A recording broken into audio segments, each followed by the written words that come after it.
So my family were the Fisher brothers. They were original folks that came to Stockton in the very beginning with Captain Weber around the same time. And they became house movers and just picked up and moved houses, and that's what they did. My grandmother, her name is June Westcott. She was a teacher at Cleveland School, and she was basically like the love of my entire life. Everything that I went through that was hard and challenging in my life, my grandmother was there to sort of guide me through it and protect me. And her husband was George Westcott, and George Westcott was a vice principal, and he was also an extra in some movies. So actually, just the other night, I was watching a movie called Dirty Harry, and I stopped it right in the middle, and there was my grandfather. He was an extra in that movie, so it was pretty neat. He actually had a heart attack on the stage of the Stockton Civic Theater, and he did pass away. So the audience thought it was a great performance, but hey, he passed away, so he went out with a smile, doing what he loved. I didn't have the easiest childhood. We struggled a lot. My mom was a single nursing student going to Delta College. We lived in a triplex on Kelly Drive.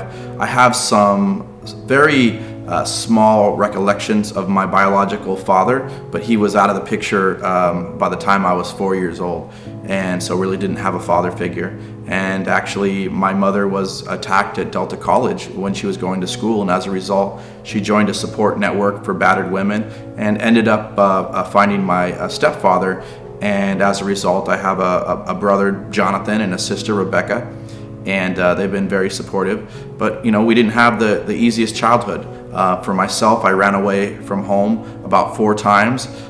Each time I was trying to get to my grandmother's house, and for a small stint, I did, have some experience in the foster care system, and I learned at an early age that wasn't the greatest environment to be in. The system is broken. The first night that I got to some of these facilities, the rest of the kids were like, "Hey, Silva, are you ready to run away?" And I said, "Well, yeah, I did run away. That's why I'm here with you guys." And they go, "No, now we run away from here." And I go, "Well, where are we going to go? Where are we going to live? How are we going to eat?"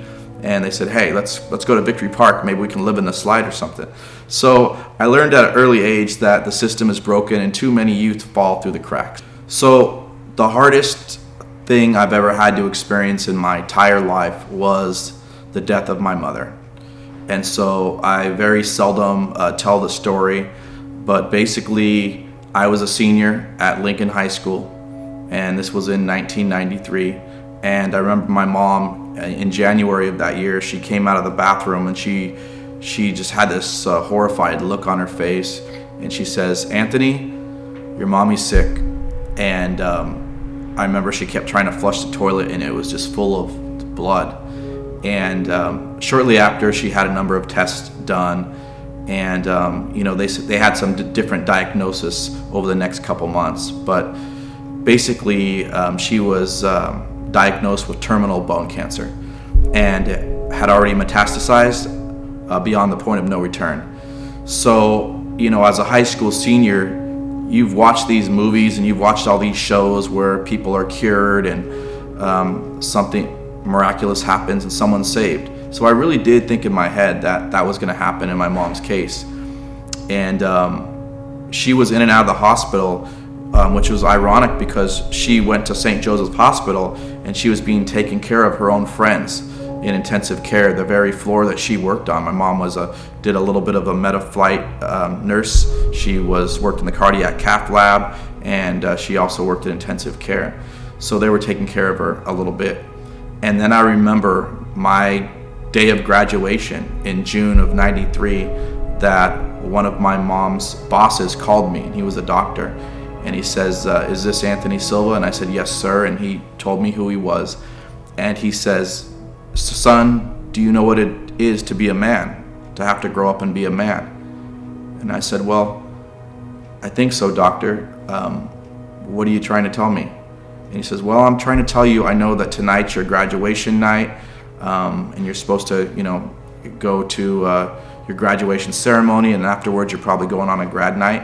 He's all, "I want you to do all that, but before you do that, I need you to stop, go home, put your graduation gown on, gather your swimming and water polo and choir awards, and I want you to come to the hospital. I want you to say goodbye to your mother." He's all, "Because in my opinion, this is probably one of the last nights she's ever going to be coherent again. Do you understand what that means, son?" And I said, this is the last night she's going to understand what I'm saying.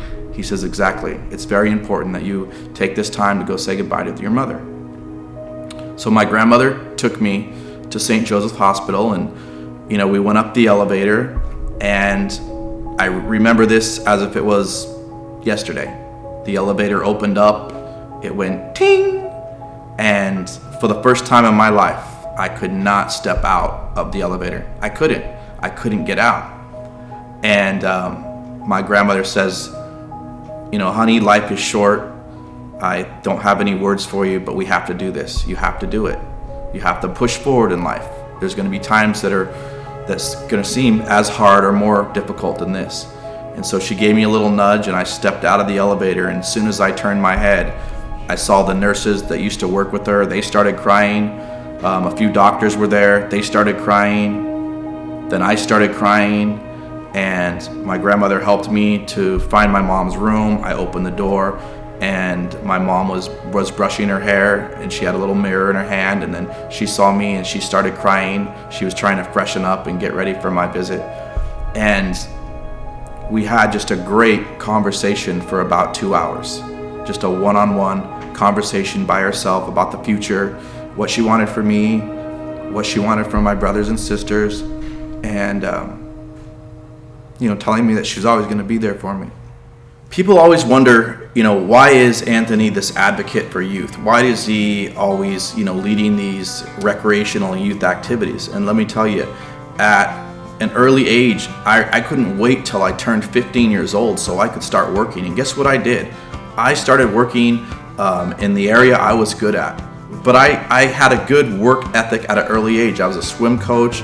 I coached water polo, and I was a lifeguard, and I did that at the pool that I grew up with called Village Oaks, and it was just a great experience. And from that, I'm sitting here 26 years today with a lifetime of experience running community centers and running libraries and coaching swimming and teaching lifeguard training, health and safety director of the American Red Cross, president and CEO of the Boys and Girls Clubs of Stockton. I've run talent shows. I've run basketball tournaments. I've run swim meets. You name it, I've done it. And people go, but why? What is his fascination with doing it? Number one, I'm good at it. Number two, I remember what it was like to be a kid that had somehow slipped through the cracks. I didn't enjoy my childhood whatsoever. I have some good memories, but a lot of bad memories. And I want kids to grow up and really believe that no matter what happens in their childhood, no matter how they were doing in school, that they can turn their life around. They can accomplish whatever they want. And so that's why I do what I do.